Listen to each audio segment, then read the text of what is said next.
Je pense qu'on va pouvoir commencer. Donc, merci à tous d'être là. Je vous présente, allez, dans ce sens-là, Mathilde Vial, qui est kiné spécialisée dans le sport au Crêpes de Vichy. Sébastien Rattel, qui est professeur des universités à l'université Clermont-Auvergne. Et Marine Sorgue, qui est médecin du sport au Crêpes de Vichy, qui vont nous faire un atelier sur le sport chez les adolescents, le danger des extrêmes. Donc 15 minutes chacun et les questions à la fin.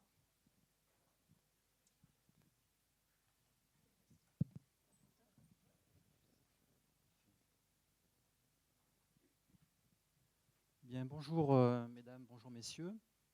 Bon, nous allons co-animer cet atelier donc, entre 12h et 13h. Et on va vous parler de l'enfant et de l'activité sportive, du sport, et notamment aborder le danger des extrêmes, c'est-à-dire, oui, je parle un petit peu plus fort, le danger des extrêmes, c'est-à-dire des enfants qui sont amenés à pratiquer, à s'entraîner d'une manière excessive et qui, dans cette pratique, peut conduire à des problèmes de santé, de blessures et voilà, et éventuellement de croissance. Alors, moi je vais commencer par vous dire, en fait, quand on est amené à former, à accompagner un jeune sportif, c'est d'essayer de voir les choses plutôt à long terme, plutôt qu'à court terme, c'est-à-dire qu'on est là pour construire, essayer de former un jeune pour essayer d'optimiser sa performance sportive, mais plutôt à long terme. Mais dans une logique de prévention santé. On ne peut pas dissocier la santé de la performance sportive. Et il faut essayer d'avoir une logique plutôt de lenteur, si possible, parce qu'il vaut mieux rendre les jeunes robustes plutôt que performants immédiatement, ce qui est contraire un petit peu à l'hyperspécialisation précoce, chose que l'on peut voir dans certaines disciplines qui demandent beaucoup de volume d'entraînement, une charge d'entraînement relativement intense et précoce. Et donc cette logique, en fait, elle doit être assurée en fait, lorsqu'on a affaire à des jeunes qui sont en plein développement, en pleine croissance, en pleine maturation. Cela dit, par moment, on ne tient pas du tout compte finalement des phases de croissance et des phases du développement du jeune, et on ne tient pas du tout compte en fait, de la manière dont le jeune grandit et va maturer au cours de son développement. Donc en fait, la logique, c'est de partir finalement des caractéristiques et des spécificités qui sont propres aux jeunes, de manière à pouvoir calibrer la charge d'entraînement, de travail, notamment sur une période d'instabilité et de croissance qui évolue de manière non linéaire, puisqu'on va le voir, l'enfant il grandit plutôt à des vitesses de croissance qui sont non linéaires, avec un pic de croissance qui le plus souvent apparaît chez la fille en moyenne autour des 12 ans et puis chez le garçon en moyenne autour des 14 ans. Alors l'idée c'est peut-être de faire un rappel de ce qu'est la croissance et de ce qu'est la maturation. Alors je préfère revenir sur ces deux concepts-là parce qu'on a toujours tendance un petit peu à les mélanger. Et la croissance est plutôt un phénomène quantitatif, dimensionnel, qui traduit l'amélioration, l'augmentation progressive des dimensions du corps, d'un organe ou bien d'un tissu. Donc c'est un phénomène qui est facilement observable, évaluable, puisqu'on est capable tous d'évaluer une taille debout, une taille assise, un poids, des circonférences, des diamètres.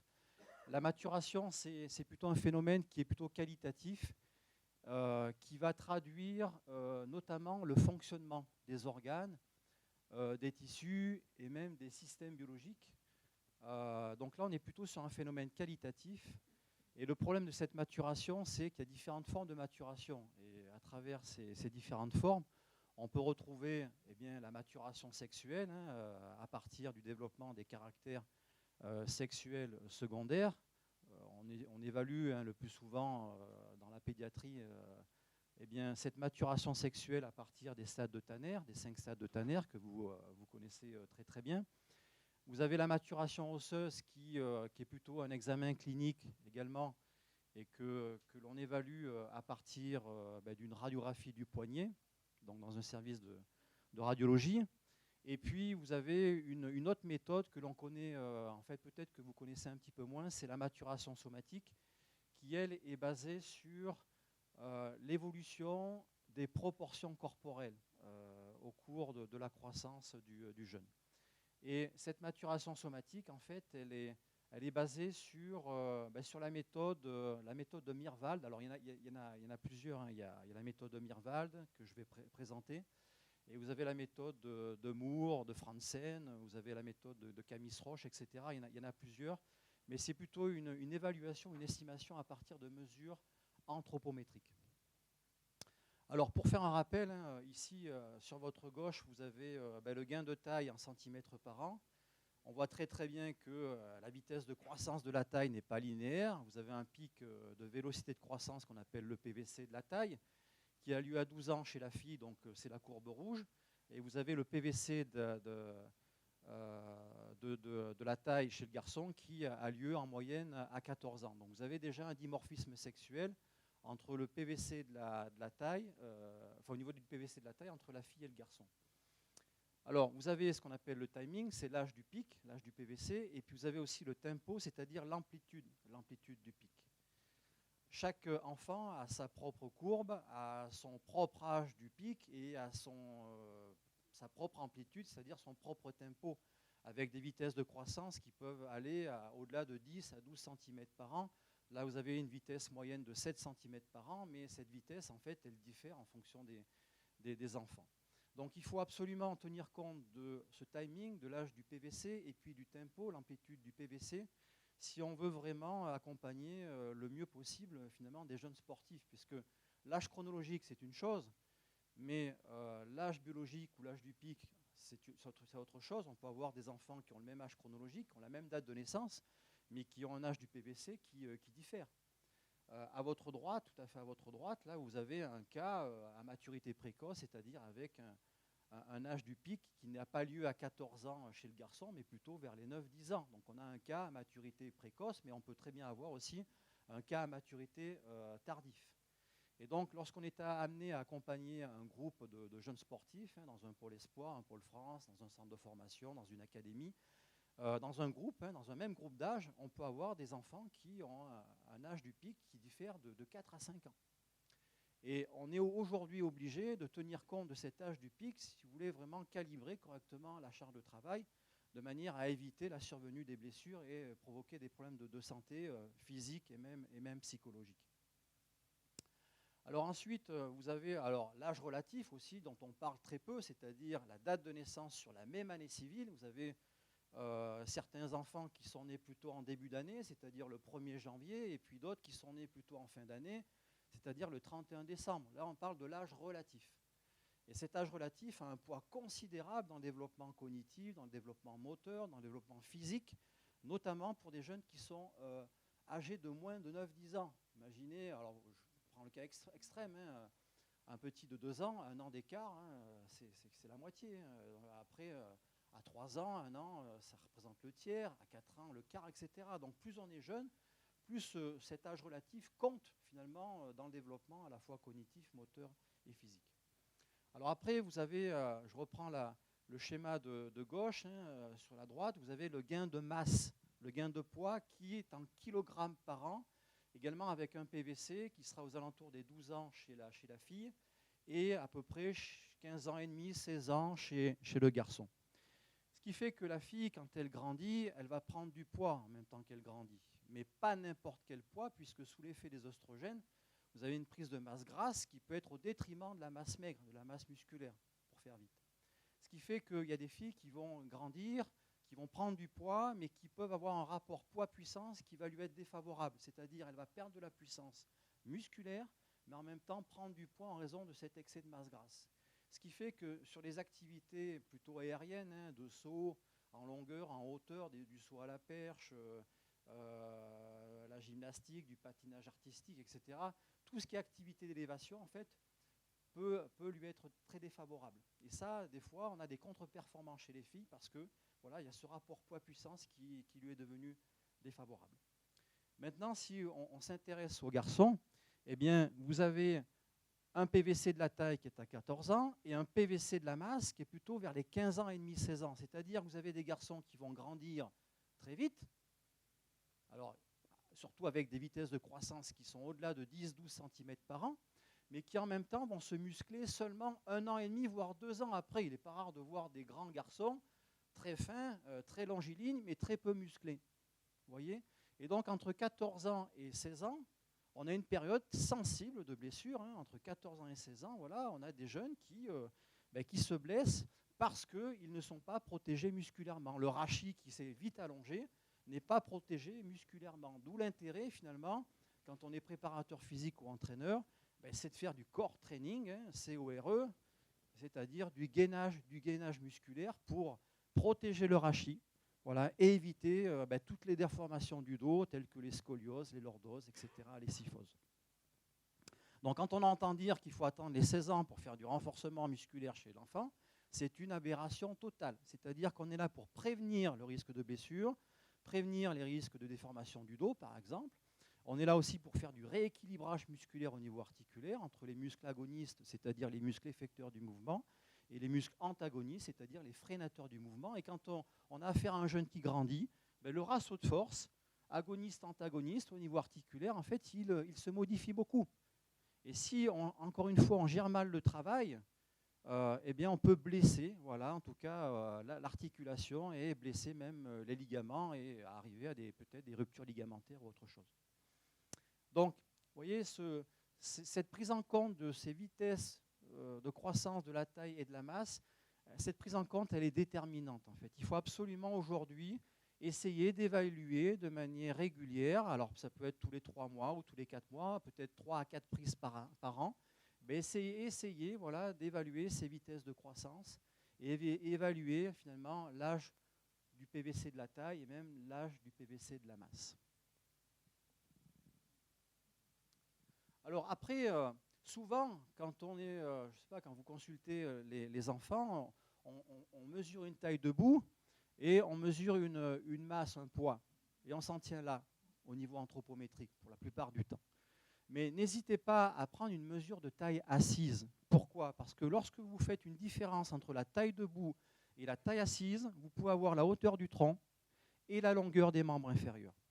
Et ici, sur cette figure-là, en bas à gauche, la courbe rouge, c'est la vitesse de croissance des membres inférieurs. Et en bas à droite, la courbe bleu ciel, c'est la vitesse de croissance de la tête et du tronc. Mais la tête, en fait, en tout cas, la boîte crânienne, elle arrive, si je ne me trompe pas, à taille adulte vers les 7-8 ans. Donc ça veut dire que lorsque vous faites une taille debout ou une taille assise, ce que vous mesurez sur le haut du corps, c'est essentiellement le tronc après l'âge de 10 ans. Donc vous voyez ici clairement que le jeune, il va grandir par les pieds, par les membres inférieurs et ensuite par le tronc. Quand on est parent, on change les chaussures de nos enfants, ensuite on change le pantalon et ensuite on change tout le haut du corps. Eh bien, ça vous montre très très clairement que le schéma corporel, en fait, il se modifie constamment autour du PVC de la taille. Et là, c'est une véritable période de maladresse parce que le schéma corporel s'est tellement transformé que les jeunes ne savent même plus dans quel corps finalement ils habitent. Et donc là, ici, il y a souvent des blessures, l'incidence de blessures peut être élevée si, encore une fois, la vitesse de montée en charge de travail, intensité, volume, manque de récupération, si cette charge de travail ou d'entraînement est trop intensive, eh bien, on peut blesser plus facilement les jeunes. Parce que le schéma corporel s'est modifié, les repères spatio-temporels se sont transformés. D'accord ? Donc là, quand on est entraîneur, préparateur physique ou médecin du sport, etc., la ligne de conduite, c'est d'aller de la qualité du travail vers la quantité de la qualité du travail. Et c'est inutile d'augmenter la charge de travail, intensité, volume, d'une manière trop rapide, ce que l'on fait souvent sur le terrain. Les entraîneurs sont gourmands parce qu'ils pensent que les jeunes grandissent, sauf qu'ils sont sur une période d'instabilité totale. Donc, encore une fois, on va de la qualité vers la quantité de la qualité du travail. Et il faut remettre l'accent sur le développement moteur, c'est-à-dire la coordination motrice, qu'elle soit inter- ou intramusculaire, l'adresse et également l'équilibre. Voilà. Ça, ce sont les habiletés motrices. Et je ne vous parle pas du développement des qualités physiques, c'est-à-dire de force, de vitesse, de puissance, d'endurance et de souplesse. Je ne vous parle même pas de ça. On fait une préparation motrice, perceptivo-cognitive, avant de rentrer dans vraiment de la préparation purement physique. Alors, l'enjeu, c'est de pouvoir estimer l'âge de ce PVC. Alors, je vous ai parlé de faire des mesures régulières tous les 3 mois, alors c'est bien de le faire, parce que si vous faites une mesure le 1er janvier et une mesure le 1er avril de la taille debout, rien que de la taille debout, ben en 3 mois, si le jeune il a pris 3 cm, ça représente une vitesse de 12 cm an, ce qui est élevé. Donc quand on fait ne serait-ce que 2 mesures sur un intervalle de 3 mois, on peut se rendre compte si le jeune grandit vite ou pas. Voilà. Mais ça demande un suivi longitudinal régulier. Et ça peut être très lourd sur un plan pratique. Maintenant, il y a des méthodes qui existent. Alors peut-être que vous en avez entendu parler, mais en tout cas, celle qui est vraiment utilisée actuellement, c'est la méthode de Mirwald, qui date de 2002, qui a plus de 20 ans. Et donc, ça, c'est un logiciel que vous pouvez retrouver en ligne. Il vous suffit de mesurer encore une fois une taille debout, une taille assise, voilà, avec une toise, alors soit murale, soit mobile, voilà, entre le sommet du crâne et le sol, le dos bien plaqué en arrière, le regard horizontal. Et là, une fois que la taille assise est bien mesurée, voilà, donc taille debout, taille assise, le poids avec ces 3 mesures anthropométriques,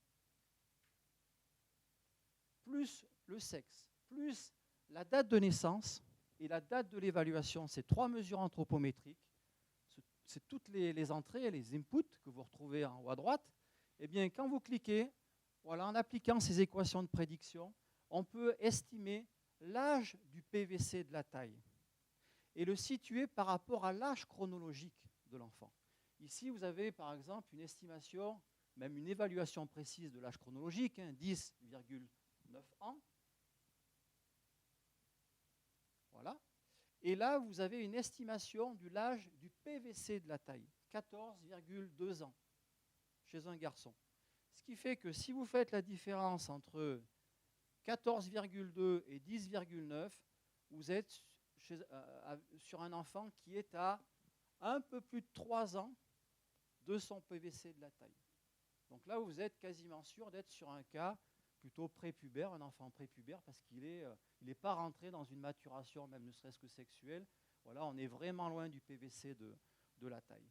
Mais en tout cas, ce sont des méthodes qui existent, qui, à mon avis, sont faciles d'accès, notamment sur le terrain, de la part voilà, des entraîneurs, des cadres sportifs, des cadres techniques, etc. Alors après, en utilisant ce même logiciel, après, je peux vous faire passer un tableur Excel où vous rentrez toutes les tailles debout, les tailles assises, les poids, les dates de naissance, et puis clac, voilà, avec le tableur, vous êtes capable d'avoir toute l'estimation de vos jeunes. Donc là, en plus de ça, alors c'est les équations de Scherard, c'est le même groupe de recherche, vous pouvez avoir une estimation de la taille future de l'enfant. Donc c'est exactement les mêmes entrées, mais en plus des sorties, vous avez une estimation de la taille future de l'enfant, une fois adulte. Là, cette fois-ci, il est estimé à 1,76 m. Voilà. Avec, bien entendu, une erreur d'estimation. Il y a toujours des erreurs de prédiction. Mais en tout cas, voilà, c'est une manière aussi de savoir si le jeune sera grand ou petit. Ces équations, elles sont un petit peu plus précises que celles que vous connaissez peut-être, les équations de Tanner, taille du père plus taille de la mère, plus 13 divisé par 2 pour un garçon, et moins 13 voilà, pour la fille. Voilà. Donc, ce sont des méthodes de terrain, mais en tout cas, moi, si je peux me permettre, ajouter cette taille assise en plus d'une taille debout et d'un poids, ce n'est pas grand-chose, mais en tout cas, ça peut vous permettre peut-être de mieux accompagner les jeunes voilà, dans leur formation. Alors, je passe la parole à Marine pour la suite. Bonjour à tous. Ok, donc moi je vais vous faire un focus sur surtout 3 pathologies de croissance et après parler des compléments alimentaires. Donc j'ai fait sous forme de un peu de cas clinique. Donc c'est un garçon de 10 ans, pas d'antécédents, qui fait du basket 2 fois par semaine et qui vient pour des douleurs de pied depuis 2 mois. Donc pas de traumatisme, pas de choses particulières et par contre des douleurs intenses à l'activité physique. Donc là on pense à la maladie de Sever, du coup qui est une apophysite de croissance avec une douleur au niveau de la plaque de croissance. La plaque de croissance, c'est là où le muscle où l'os va s'allonger et en même temps il y a un étirement du triceps sural et du tendon d'Achille qui vont faire que du coup ça va tirer au niveau de la zone d'attache sur le calcanéum et entraîner de l'inflammation au niveau de cette zone encore cartilagineuse. Donc ça concerne surtout les enfants de 8 à 15 ans, alors généralement même plutôt 8-12 ans, essentiellement les garçons. On voit quand même régulièrement qu'il y a des radios prescrites. Je pense qu'il faut quand même se limiter à un diagnostic clinique si la clinique est typique, voilà, sauf suspicion de diagnostic différentiel. C'est des douleurs qui vont être mécaniques, d'intensité variable, et c'est assez fréquent que ce soit bilatéral. Dans les principaux diagnostics différentiels, du coup, on aura l'aponévrosite plantaire, une bursite, un conflit de Haglund, une tendinopathie d'Achille et toujours penser à l'ostéomyélite s'il y a une fièvre associée, mais je pense que vous êtes les premiers à y penser. Donc dans la maladie de Sever, au niveau des facteurs favorisants, il y a quand même 87% des enfants qui s'en plaignent dès qu'il y a des sports à impact, les sports collectifs surtout, basket, même le sport de raquette. Surtout s'il y a un équipement sportif mal adapté, toujours penser au chaussage. Voilà, faut quand même qu'il y ait un bon amorti encore au niveau des chaussures. Le surpoids et la rétraction des chaînes postérieures, des chaînes musculaires postérieures, une grosse raideur au niveau mollet notamment, tendon d'Achille, ça peut majorer un petit peu ces douleurs. Au niveau traitement, alors moi j'insiste souvent sur le fait qu'il n'y a pas de contre-indication à ce qui continue l'activité physique dans la mesure où il n'y a pas de complications particulières. Par contre, si le jeune il sort à chaque fois en pleurant des entraînements, là c'est pas bien. Mais globalement, pas de contre-indication. C'est une limitation de la charge d'entraînement, éventuellement à enlever un entraînement par semaine. Voilà. Éventuellement, on peut prescrire des semelles orthopédiques pour qu'il y ait un amorti au niveau du talon. Il y a des discussions sur les talonnettes qu'on peut acheter dans le commerce. Les études récentes montrent qu'il n'y a pas suffisamment de recul. A priori, les semelles orthopédiques, pour le coup, ça a été démontré que c'était efficace. Les talonnettes, les essais cliniques montreraient que c'est efficace aussi, mais ça reste encore à prouver. Et au niveau kiné, si vraiment c'est très résistant, on peut prescrire de la kiné, surtout s'il y a une grosse raideur au niveau de la chaîne postérieure. 2 ans plus tard, du coup, vous le revoyez, il a nettement augmenté sa charge d'entraînement, donc 5 entraînements de basket par semaine. Il a mal maintenant au genou, pas de trauma initial, pas d'œdème, pas de choses particulières, et des douleurs à l'activité physique uniquement, et parfois un peu le soir. Donc là, bien penser à la maladie de Haglund, qui est du coup une apophysite tibiale antérieure, où du coup on aura une traction du tendon rotulien en lien avec la croissance osseuse et qui va perturber l'ossification qu'il y a au niveau de la TTA. Chez les filles, c'est surtout entre 8 et 13 ans, les garçons 10-15 ans. Pareil, c'est un diagnostic clinique essentiellement. Pour moi, la radio, elle est prescrite uniquement si suspicion de diagnostic différentiel ou suspicion de complications, parce que pour le coup, il y a une complication possible, c'est l'arrachement osseux. Alors c'est hyper rare, mais il faut toujours l'avoir en tête. Donc des douleurs mécaniques d'intensité variable, bilatérales dans 30% des cas. Et au niveau diagnostic différentiel, surtout les tendinopathies rotuliennes, les ostéomyélites et les pathologies de la hanche. Toujours bien penser, toute douleur du genou, penser à examiner la cheville. Globalement, il n'y a quand même pas de preuve que le repos accélère la récupération, mais la restriction des activités physiques améliore par contre la douleur. Au niveau facteurs favorisants, ça sera surtout les sports en extension et les raideurs au niveau musculo-tendineux des chaînes antérieures, parce que du coup, c'est toute la même chaîne des extenseurs, c'est le quadriceps, tendon quadricipital, rotule, tendon rotulien et du coup la TTA en dessous. Au niveau traitement, on fait un peu plus attention, repos sportif relatif. Si le jeune il a une gêne quand il joue, c'est à lui éventuellement d'adapter sa charge d'entraînement. On peut le laisser continuer à s'entraîner. Par contre, si ça devient bien inflammatoire, qu'il boite ou des choses comme ça, bien pour le coup faire attention au risque d'arrachement osseux. Les coachs ont tendance à dire c'est un Osgood, c'est bon, tu peux jouer. Voilà, c'est faire gaffe au risque d'arrachement. Moi, je préviens toujours. Il peut jouer tant qu'il y a une gêne. Si par contre c'est très très inflammatoire, il y a le risque de complications. Bien penser aux étirements du coup de la chaîne antérieure. Donc 1 an plus tard, on le revoit. Là, c'est des douleurs plutôt au niveau du dos, pas de trauma. Il a des douleurs sur le terrain et quand il est en cours sur sa chaise, sans réveil nocturne. Donc là, la maladie de Scheuermann ou dystrophie rachidienne de croissance ou suffose juvénile, voilà tous les petits noms. Donc là, c'est des cartilages de croissance épiphysaire supérieur et inférieur des plateaux vertébraux au niveau du rachis dorsal. Ça concerne du coup plutôt la tranche d'âge 12-17 ans, surtout les garçons. Donc il y aura du coup une hypercyphose dorsale qui va être majorée quand ils seront en antéflexion et qui sera irréductible quand ils seront en dorsiflexion.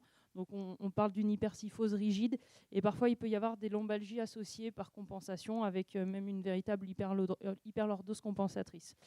La plainte généralement des parents, c'est d'avoir un jeune qui est voûté, et la plainte du jeune, c'est quand il est assis en cours, d'avoir mal au dos parce que du coup ça vient frotter contre le dossier de la chaise. Diagnostic différentiel, la psychose posturale, où du coup là ça sera flexible, ça sera réductible, la spondyloarthrite ankylosante et la scoliose, à ça j'ai bien y pensé. Au niveau diagnostic, là pour le coup la radio sera importante. Radio debout en charge face, et ce sera surtout sur le profil qu'il y aura le diagnostic. Bien penser aux radios EOS si vous en avez dans votre coin, c'est quand même beaucoup moins irradiant et avec une meilleure analyse de la statique rachidienne. Donc dans les suivis de scoliose ou dans les suivis de pathologie rachidienne, ça a montré qu'il y avait quand même moins de cancer du sein, notamment par la suite chez les jeunes. Donc il y aura une hypercyphose rigide supérieure à 40 degrés. On parle de cunéiformisation des coins des corps vertébraux. En termes de facteurs favorisants, toujours pareil, c'est les microtraumatismes répétés qui vont entraîner une fragilité au niveau du cartilage et du coup un arrachement périphérique. Et en termes de traitement, dans un premier temps, ça sera plutôt de la kiné si c'est inférieur à 60 degrés, discuter le corset si c'est à plus de 60 degrés, voire même ça peut être chirurgical si c'est très très important. Donc je ne vais pas vous refaire le pic de croissance, je pense que Sébastien vous l'a bien mieux présenté que moi, mais juste revenir sur le fait que les enfants ils grandissent par les membres inférieurs, puis par le tronc.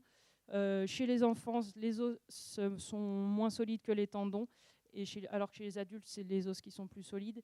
Mais du coup, d'où le fait que les pathologies de croissance, elles viennent plutôt de bas en haut.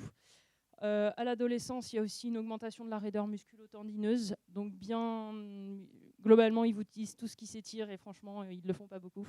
Donc bien essayer d'insister sur les étirements parce que du coup, c'est une période charnière au niveau douleur et blessure. En termes de résumé des ostéochondroses, je vous les ai remises, mais on ne va pas forcément toutes les redétailler. Mais globalement, on se rend compte que ça part du pied. Après, ça peut monter du coup talon. Vers 10-15 ans, le genou avec le Osgood ou le Sinding Larsen aussi, on en voit pas mal au niveau de la pointe de la rotule. Et le rachis avec le Scheuermann plutôt vers 10-17 ans. Après, je voulais juste faire un petit focus sur les compléments alimentaires. Parce que du coup c'est quand même très à la mode avec les réseaux sociaux, il y a un intérêt porté sur les compléments alimentaires qui a augmenté de manière exponentielle, et nous on se retrouve, alors je pense que vous aussi en tant que pédiatre, mais beaucoup en consulte avec c'est la mère qui amène l'enfant en disant son coach lui a dit de prendre des compléments, ou alors il a vu sur internet qu'il voulait prendre ça, qu'est-ce que vous en pensez, est-ce que vous autorisez, est-ce qu'il y a des risques, voilà, je pense que c'est important d'avoir un petit peu les notions. Donc d'abord on va parler de la créatine. Donc c'est un dérivé d'acide aminé qui est fabriqué naturellement, qui se retrouve aussi dans la viande et dans le poisson. Les acides aminés ils permettent d'augmenter fortement, mais de manière brève, la synthèse des protéines au niveau du muscle. Le mécanisme d'action, du coup, c'est que dans le muscle, la créatine, elle va se transformer et être stockée sous forme de phosphocréatine. La phosphocréatine, elle aide à régénérer l'ATP, et du coup, l'ATP va permettre de donner l'énergie pour des mouvements brefs, mais répétés et d'intensité importante, donc notamment dans les sports de force ou les sprints, ou éventuellement sport de lancer aussi. Mais attention, fausse croyance, c'est pas ce qui va leur permettre d'être un bodybuilder derrière. Souvent, ils pensent qu'en prenant de la créate, ils vont avoir un corps qui va changer d'apparence, mais c'est complètement faux. ça ne construit pas de nouvelles fibres. C'est uniquement du coup un carburant, une source d'énergie. En termes de risque, a priori, les études montrent quand même qu'il n'y aurait pas de risque particulier sur la prise de créatine pendant l'adolescence, tant que c'est à bonne posologie. Vous, en tant que pédiatre, bien penser aux effets secondaires. Si vous avez un jeune qui fait beaucoup de muscu, qui se plaint de nausées, diarrhée, perte d'appétit, douleur abdominale, pas hésiter quand même à l'avoir dans un coin de votre tête, être sûr qu'ils n'en prennent pas, parce qu'ils ne vont peut-être pas le dire spontanément, pour peu qu'il y ait les parents avec. Voilà, bien y penser. La Société internationale de nutrition sportive recommande la créatine dans les entraînements très intenses, tant que c'est supervisé, tant qu'il y a un régime alimentaire qui est très équilibré à côté et avec un respect des doses recommandées. Mais il faut insister pour que tout de l'à côté soit quand même bien. Enfin, c'est primordial qu'il y ait le sommeil et une alimentation correcte à côté. La posologie, du coup, c'est 1 gramme 3 fois par jour pendant les repas. Grand max 5 grammes, il faut a priori rester quand même sur le 3 grammes et bien s'hydrater à côté. Après, je vais faire un focus sur l'AOE. Donc, c'est les protéines. Donc, supplémentation en protéines de lactosérum. Le lactosérum, globalement, c'est la partie liquide dans les yaourts. C'est quand même là où il y a le plus les meilleures capacités nutritionnelles. Voilà, donc là, le but, ça va être d'augmenter l'apport en protéines et donc d'augmenter la croissance musculaire. Mais ça, sous réserve qu'il y ait un entraînement à côté. Voilà. En termes de cible, dans la population générale, donc chez des jeunes qui sont sédentaires, c'est max 1 gramme par kilo par jour. Chez les adolescents sportifs, donc les recommandations internationales sont plutôt du coup sur du 1,4 à 2 grammes par kilo par jour pour répondre du coup à les exercices musculaires et subvenir aux besoins énergétiques liés à la croissance. Toujours food first, la meilleure source c'est vraiment l'alimentation. Il y a une étude qui a montré qu'en Europe de l'Ouest et aux États-Unis, les apports protéiques étaient largement au-dessus des normes. Donc normalement, l'alimentation est vraiment à privilégier et est vraiment suffisante pour qu'ils prennent en masse musculaire. Il y a une grosse étude en 2023 en Chine sur des enfants de 6 à 18 ans qui a évalué du coup la relation entre la taille et l'apport protéique. Donc à gauche, vous pouvez voir que qu'il y a un rapport, moins ils prennent de protéines, plus ils sont grands. Et à droite, ça correspond au HAZ par rapport à l'apport protéique. Le HAZ, c'est le Z-score. Parfois, voilà, c'est un indicateur en santé publique pour évaluer la croissance par rapport à une population de référence. Et là, on voit qu'à partir de, en gros, 3,5 grammes de grammes par kilo par jour, et ben, du coup, il y a vraiment une réduction de la croissance. Donc, un excès de protéines affecterait le cycle résorption-absorption, enfin absorption-résorption, et donc la croissance normale du squelette. En termes de risque, a priori, chez l'adolescent, sur rein et foie sain, pas de risque particulier sur le long terme. Par contre, s'il y a une maladie rénale préexistante, il y a une possible aggravation de la maladie, donc c'est contre-indiqué dans ces cas-là. Vous pouvez insister quand même sur les jeunes, sur le fait qu'il y a une incidence et une sévérité de l'acné qui est augmentée avec la prise de protéines. Je vous ai mis un petit récap au niveau alimentaire de l'apport qu'il y avait en protéines. Lorsqu'on mange 100 grammes de viande, c'est 20 grammes de protéines. 100 grammes de légumineuses, environ 15 grammes de protéines. 100 grammes de féculents, 10 grammes de protéines. Un verre de lait, un fromage blanc, un yaourt, c'est plutôt 5 grammes de protéines. Voilà. En tout cas, vous, votre rôle, je pense vraiment insister sur l'alimentation qui est normalement bien suffisante pour la prise de masse également. Voilà, je passe la parole à Mathilde. Alors maintenant, moi, j'aimerais qu'on aborde le sujet particulier de la jeune sportive, donc de la sportive féminine. C'est des jeunes qui sont encore trop entraînés comme des garçons et ça tend à changer, mais elles font quand même face dans leur début de carrière à des spécificités qui sont bien particulières. Je voulais aborder avec vous d'abord le rapport à l'image. Donc, bon, je ne vais pas le répéter, la puberté, c'est une période de changement métabolique et physique, vous n'êtes pas sans le savoir. Et en fonction des sports, le corps attendu et le corps acceptable va varier complètement. Il faut que vous preniez conscience, même si vous l'avez sûrement, si vous en avez déjà sûrement conscience, que les sports dont les classements de compétition se font à l'appréciation des juges, donc dès qu'il y a une notion de jugement et de notes, ils vont être à risque au niveau de l'image de soi. On peut parler de la gymnastique, de la danse, du patinage, parce qu'il y a quand même une culture de la minceur extrême et d'un attendu de performance qui est lié énormément à la minceur. L'apparence rentre directement en ligne de compte au niveau de la notation, même si c'est totalement inconscient, bien sûr, c'est pas dans leurs critères de jugement, mais l'idéal que les juges se font de la performance est lié à la minceur. On a aussi les sports à catégorie de poids qui sont à risque parce qu'ils engendrent une variation conséquente des poids des jeunes pour rentrer dans des catégories le jour de la compétition et puis pour prendre de la masse à d'autres. Donc c'est des filles qui vont quand même avoir une relation assez particulière à leur poids et à la nutrition.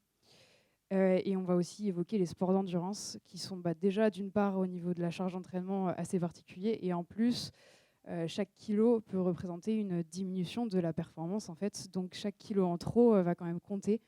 Donc voilà, ces trois populations qui sont quand même à risque, ça doit allumer une petite lumière dans votre tête parce que ils vont forcément être confrontés à un moment ou à un autre à un rapport un peu particulier à la nourriture.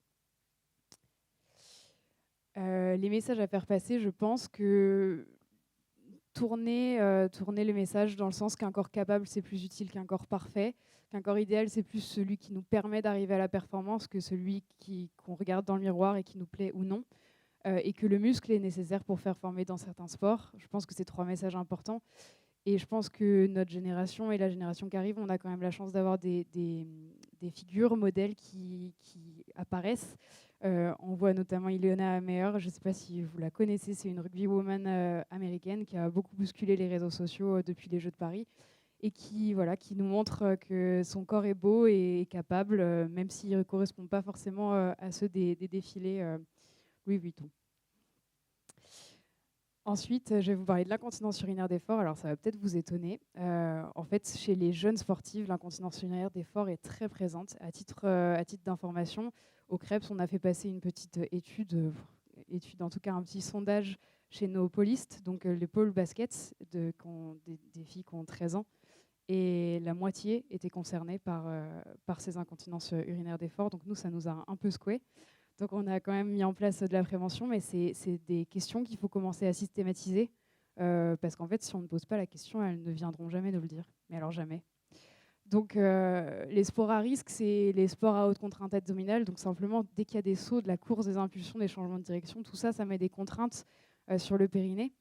Et en fait, contrairement à ce qu'on peut penser, c'est rarement lié à une faiblesse du périnée, comme on peut entendre parfois chez des femmes postpartum.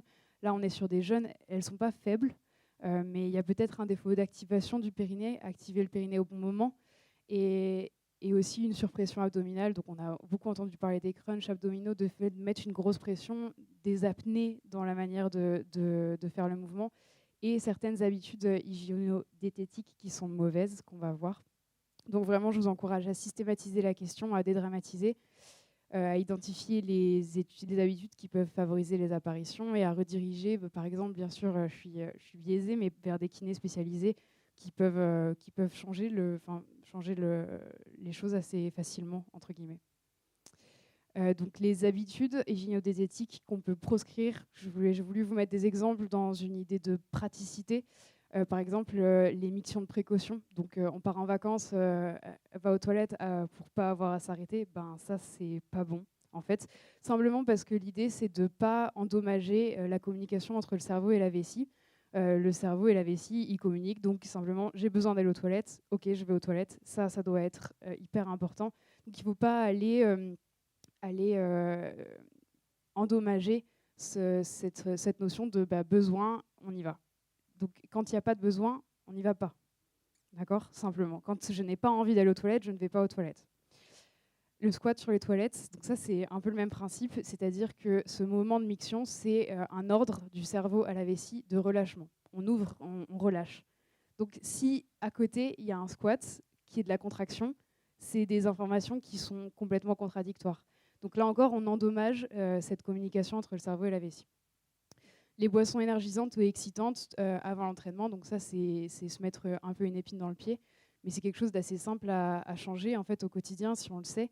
Donc ça peut aider. Et les protections menstruelles contre les fuites, donc nous, ça nous est arrivé aussi au pôle, là où elle mettait des protections, des serviettes hygiéniques contre les fuites, mais c'est pas du tout souhaitable, déjà parce que c'est quotidien et qu'il y a quand même des produits chimiques dans les protections menstruelles qu'on n'a pas envie de mettre en contact avec les muqueuses de manière quotidienne. Il existe des protections contre les fuites qui sont simplement absorbantes et c'est très bien comme ça. Et donc les apnées lors de mouvements à haute demande de gainage. Donc ça, c'est sur l'histoire de surpression abdominale. Bon, ça, c'est difficile de les orienter. C'est vraiment un énorme travail de prise de conscience.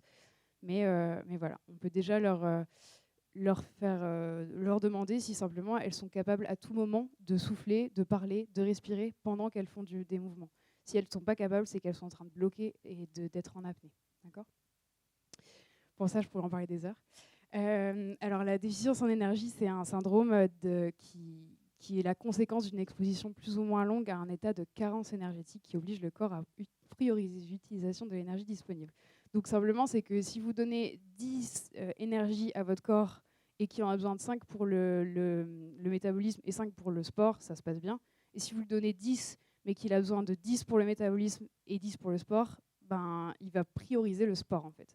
Et du coup, il va aller se mettre dans un état de stress énorme parce qu'il ne va pas pouvoir assurer toutes les fonctions, notamment hormonales et énergétiques. Alors là, sur ce schéma, vous voyez toutes les conséquences. Il y a des conséquences justement au niveau urinaire, au niveau du sommeil, au niveau de la santé mentale. Enfin, c'est énorme et c'est une vraie urgence.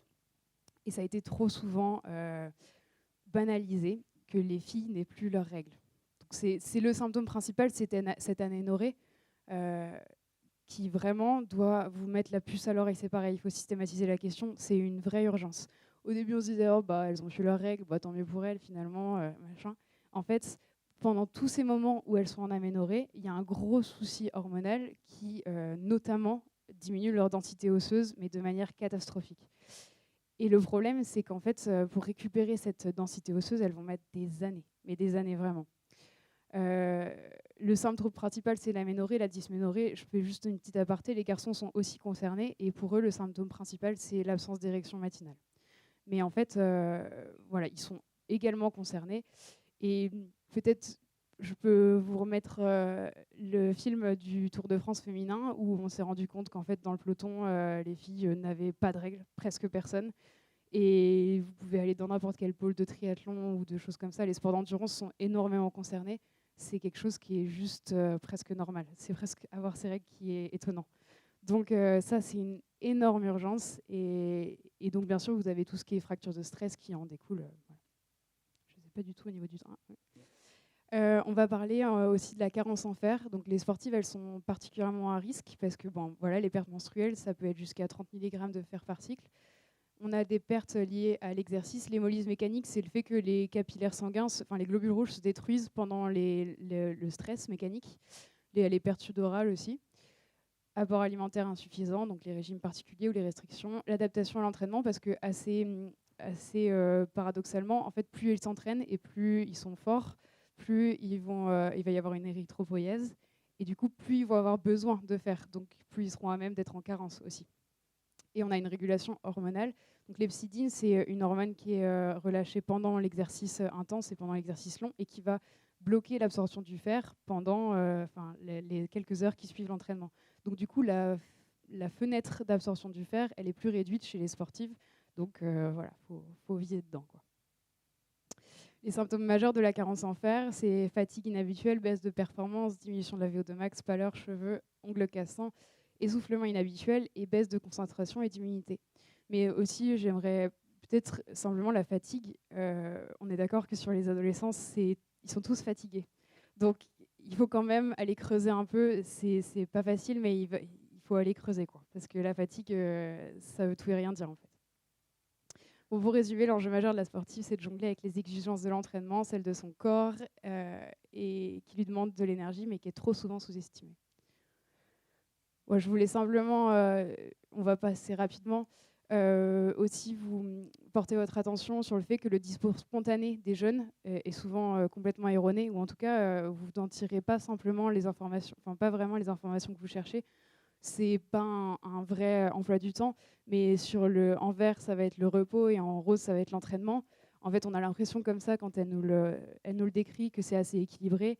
Mais si on creuse un peu, en fait, les heures de cours, c'est pas vraiment de la récupération. Le sommeil, souvent, ils nous disent que ça va, mais en fait, ils ont regardé un film. Et donc, on se rend compte qu'en fait, elle a peu de récupération. Et en plus, après, si on creuse sur les apports alimentaires, ça peut des fois être un peu catastrophique. Les grasses matinées, par exemple, du coup, il n'y a plus de petit déjeuner.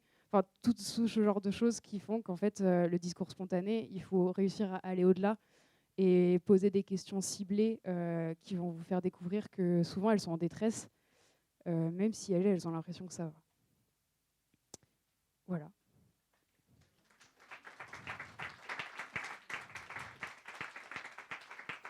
Je voulais juste simplement peut-être juste ajouter qu'on vous a beaucoup présenté les dangers du sport.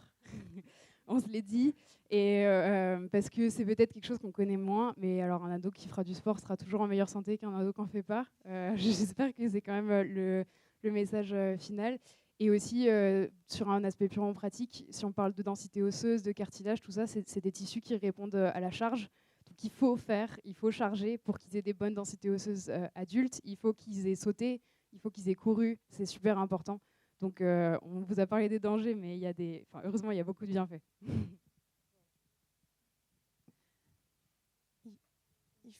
Il faut que tu parles dans le micro parce que c'est enregistré. Alors moi, j'ai une question, je ne sais pas si vous l'avez abordée, mais tant pis, je recommence. On n'a pas vraiment parlé d'heures d'entraînement, de quantité qui fait dire « Ah là, c'est peut-être… » Nous, on les voit, ils nous disent qu'ils sont tous sportifs.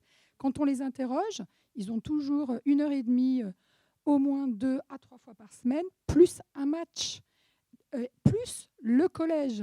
Ça quantifie pour moi, qui fait quand même un peu de sport. Donc, c'est quoi le max, ou pas le max, mais qu'est-ce que c'est la quantité dangereuse Si c'était si simple, ce serait vraiment chouette, parce qu'en fait, il y a une question d'augmentation, enfin, je réponds, vous pouvez répondre aussi, d'augmentation progressive. Il y a une question de est-ce qu'ils ont les phases de récupération qu'il faut. En fait, tout est en équilibre. Et, ouais. On ne peut pas vous donner d'heures, parce que nos sportifs au pôle et les autres sportifs, ce ne sera pas pareil. S'ils vont 1h30 à l'entraînement, combien de temps ils discutent sur le bord, combien de temps ils sont vraiment au sport. En fonction des sports, ça diffère aussi énormément. La vraie charge, est-ce que c'est des gros entraînements? Est-ce que leur entraîneur fait beaucoup de motricité, ou est-ce qu'il fait beaucoup de volume? Malheureusement, c'est dur. Je voulais éventuellement juste rajouter, on parle de sport intensif à partir du nombre d'heures qui correspond à l'âge. Entre guillemets, à partir de 8 heures de sport par semaine, à 8 ans, on considère que c'est un sport très intensif. 12 ans, 12 heures, ça peut aider. Oui, il y a cette règle qui existe, mais elle est un peu caduque. Bah oui, parce qu'en fait, tout dépend de ce qu'on met. Excuse-moi, Marine. Enfin, c'est mon avis, en fait. C'est mon avis, parce qu'en fait, tout dépend de ce que vous y mettez dans le contenu de la séance. Et moi, en tant que chercheur, j'ai travaillé avec la Fédération française de triathlon, et on a suivi des jeunes qui font des épreuves de 5h30, 6h. Il y a des championnats de France Benjamin, minimes, à 12, 13 ans, 14, 15 ans, qui sont sur des épreuves qui durent plus de 5 heures. Et en fait, dans ces épreuves-là, en fait, vous avez des activités à poids porté, non porté. Vous avez du VTT, de la CO, cours d'orientation, vous avez du roller, vous avez du kayak. Et en fait, ils enchaînent des activités comme ça. Alors, ces activités nature enchaînées, en pleine nature.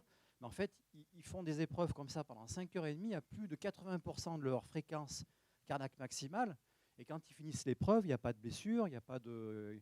Alors, on a étudié, nous, la réponse du système ventilatoire, cardiaque, pulmonaire, la régulation hydroélectrolytique, etc. Mais à l'issue de ce type d'épreuve, en fait, il n'y a pas de danger particulier. parce que c'est une activité de nature enchaînée, poids porté, non porté, qui préserve la charpente osseuse, qui évite éventuellement la survenue des pathologies de croissance telles que Marine a exposées, etc. Donc en fait, c'est toute une question de contenu. Par contre, maintenant, si vous faites 5h30, 6h à courir sur un sol dur, il va de soi que le risque ou le danger de la blessure est plus important. Donc en fait, c'est une question de ce que vous y mettez derrière.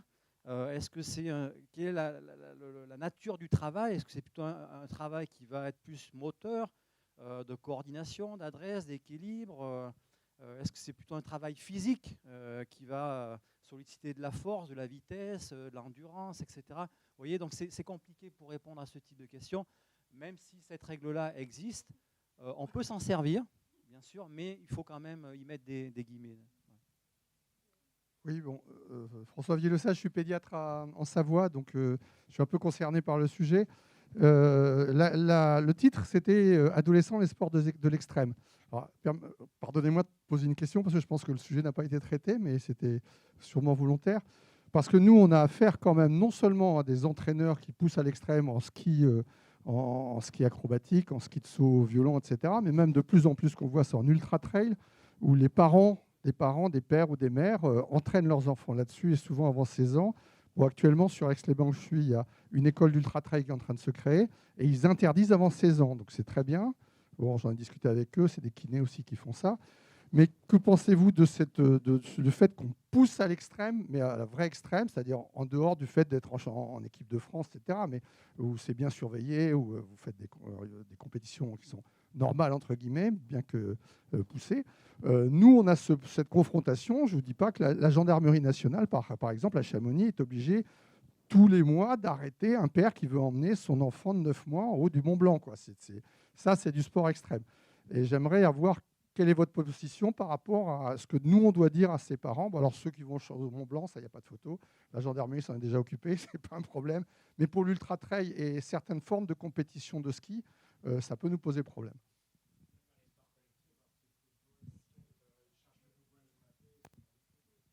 Oui, il y a le comportement des parents, c'est évident. Hein. En tout cas, le rôle de parent est majeur. Hein.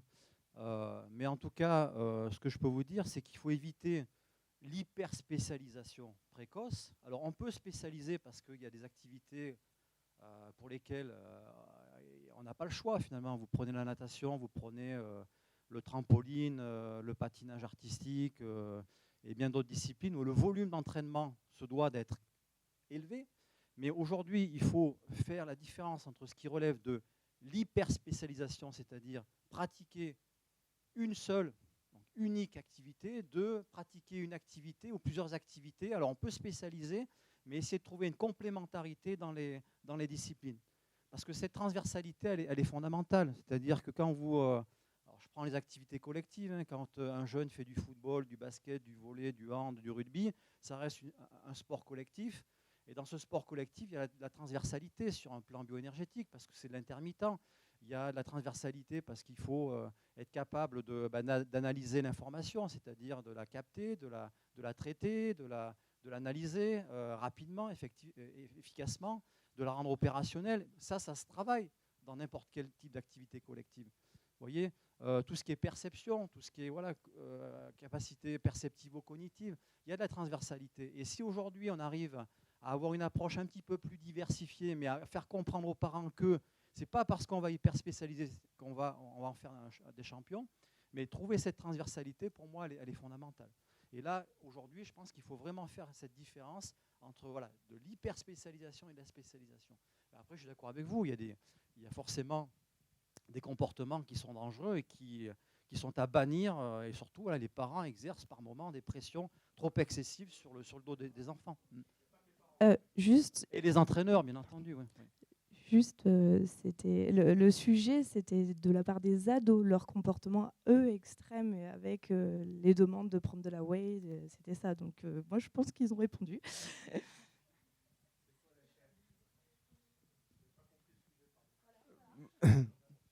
Bonjour, donc je suis pédiatre, je connais bien la maladie de Sévère et Rose-Gould-Schletter, mais moi, les PVC, est-ce que vous avez mis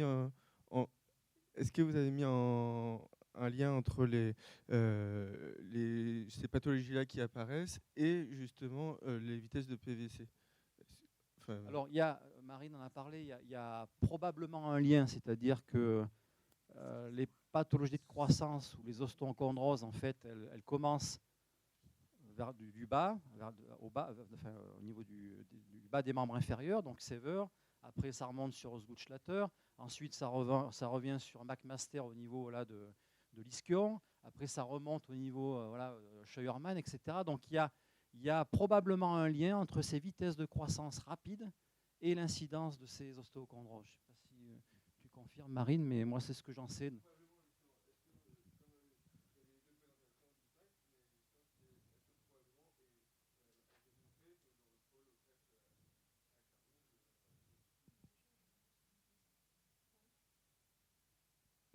Oui, tout à fait. Alors nous, c'est vrai que ce qu'on met en place au Krebs, c'est que pour chaque jeune, donc pour l'épaule qui s'entraîne toute l'année, on recherche le PVC en début d'année, on le fait au moins 2 fois par an, et en fonction, on met en décharge ensuite pour éviter les pathologies de croissance au maximum.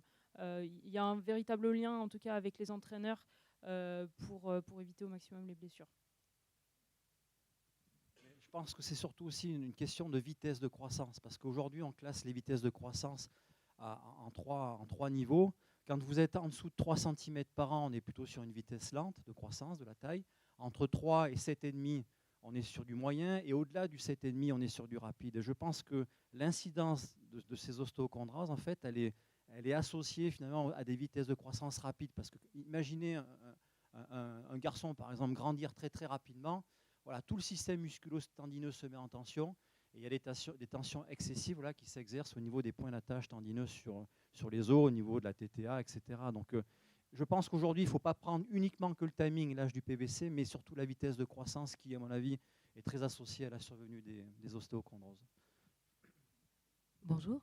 Alors, moi, j'avais juste 2 questions. La première, c'est que j'ai lu l'année dernière dans un article que pour les gymnastes de haut niveau, ça retardait juste la puberté, mais en fait, c'est juste un décalage de quelques années. Il semblait plutôt serein sur le fait qu'elles aient une améliorée pendant quelques années, mais qu'au final, ça ne transformait pas grand-chose. Du coup, j'étais plutôt sereine aussi. Et la deuxième, c'est, moi, dans ma région, il n'y a pas grand-chose. Je suis dans le centre de la France. Donc, en termes médicaux, on est un peu perdu. À Châteauroux, normalement, personne ne connaît, c'est pas grave. Mais par contre, ils ont ouvert des sports-études foot à partir de 12 ans. Et donc, je me retrouve avec des gamins qui font du foot, plus comme ceux qui sont inscrits là, les parents, ils sont bien porteurs, ils leur font faire aussi natation, boxe, EPS à l'école. Et donc, déjà, en quantité, c'est énorme. Et je me retrouve avec des comportements... oui, comme il a mal, je lui fais prendre des vins glacés tous les soirs. Il n'a plus le droit au sucre, pas de télé, que les devoirs. Je me suis dit, mais elle est où la place de l'enfance, en fait? Parce que le sport, je suis la première à râler quand on me dit, oui, il n'a pas le temps de faire 1 heure de sport par semaine. Ah bon, d'accord. Mais là, en fait, je me demande de l'impact psychologique aussi que ça peut avoir sur ces enfants qu'on pousse très tôt. Enfin, pour moi, 12 ans, c'est très tôt. Voilà.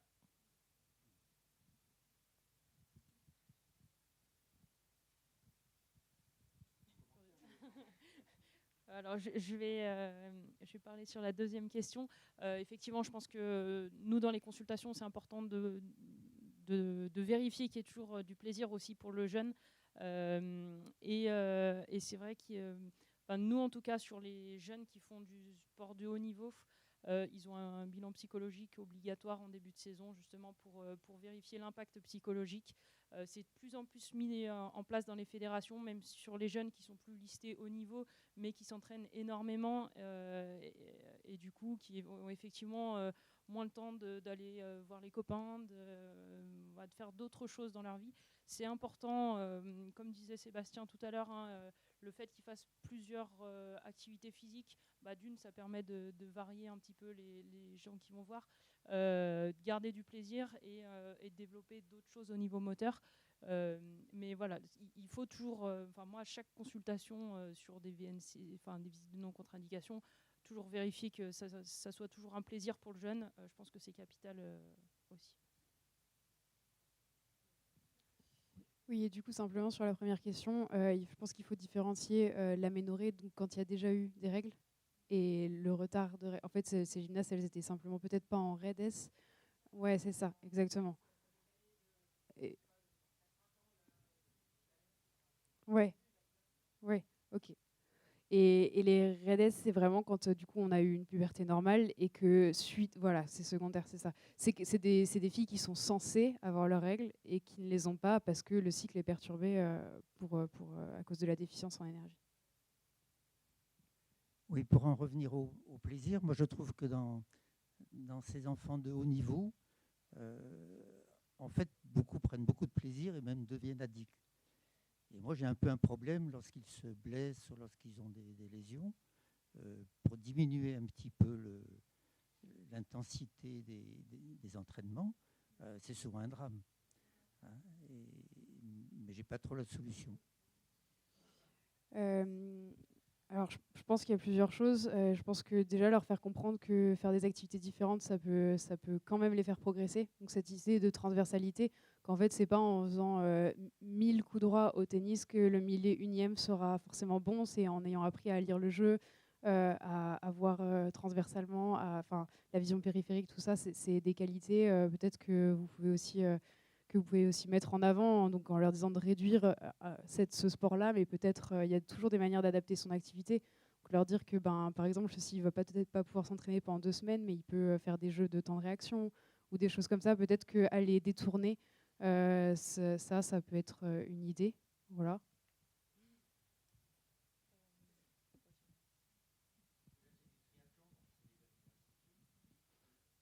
Je pense qu'il faut aujourd'hui faire la différence entre l'adaptation et l'adaptabilité. Et je pense qu'il ne faut pas rendre les jeunes adaptés à une situation. Il ne faut pas leur proposer des situations totalement fermées, mais plutôt ouvertes, semi-ouvertes, voilà, qui promeut l'adaptabilité, c'est-à-dire être capable de s'adapter face à un changement. Et donc, si un jeune il est amené au tennis à répéter toujours le même mouvement, voilà, on le rend adapté, performant immédiatement et rapidement. Alors que le rendre adaptable, voilà, c'est lui permettre d'être beaucoup plus robuste et de répondre plus favorablement à des changements de situation, voilà, tout au long de son parcours de formation. Et je pense qu'aujourd'hui, l'idée, c'est de les rendre beaucoup plus robustes, adaptables, que forcément performer immédiatement et donc aller à l'encontre de cette hyperspécialisation, quoi. Mais c'est un processus qui est lent, qui prend du temps. C'est exactement ce que l'on retrouve dans la nature, dans le vivant. Un chêne, il met 100 ans à être costaud, à être robuste. Voilà, donc en fait, ça prend du temps et je pense qu'il faut faire comprendre ça au monde des entraîneurs, des parents, voilà, qu'un corps se transforme, mais ça prend du temps pour qu'il puisse se stabiliser, être robuste dans le temps. Oui, je suis complètement d'accord que pour eux, c'est un drame quand le monde s'effondre, quand on les arrête. On dit tu t'es fait une entorse, tu t'es arrêté minimum 3 semaines. Faut essayer de mettre d'autres choses en place, leur dire que si c'est une cheville, ils peuvent faire un peu du membre supérieur.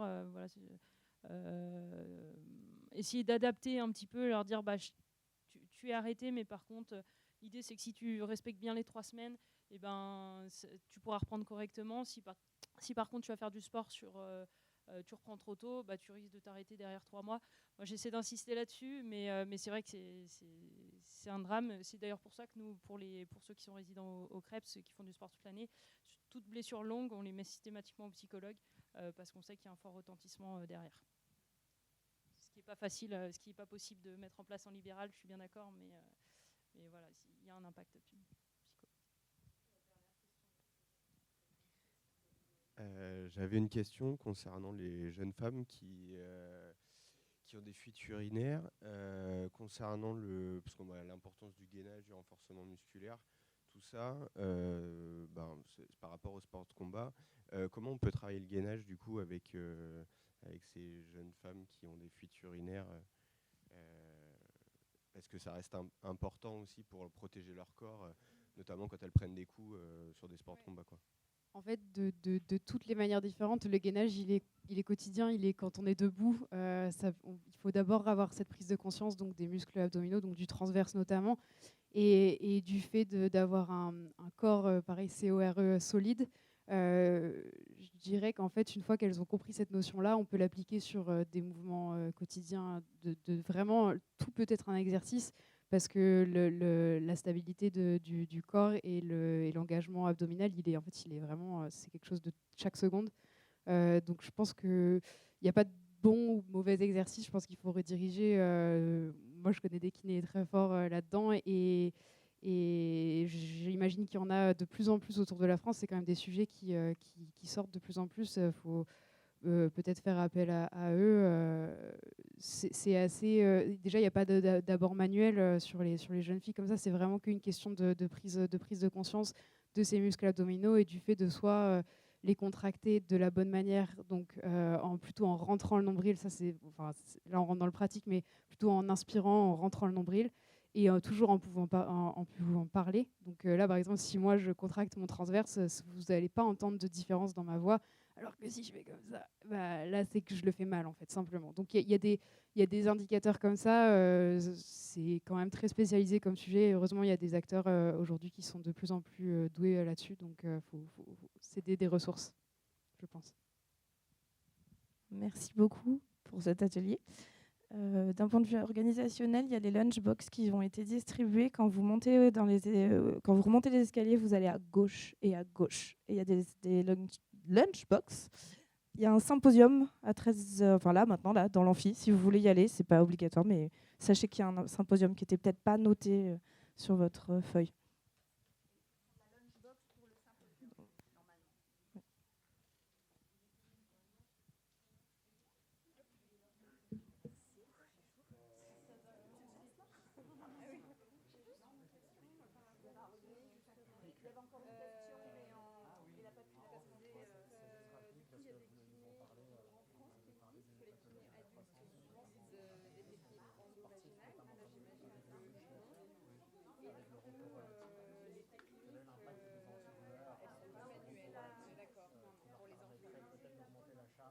Ça doit être spécifié sur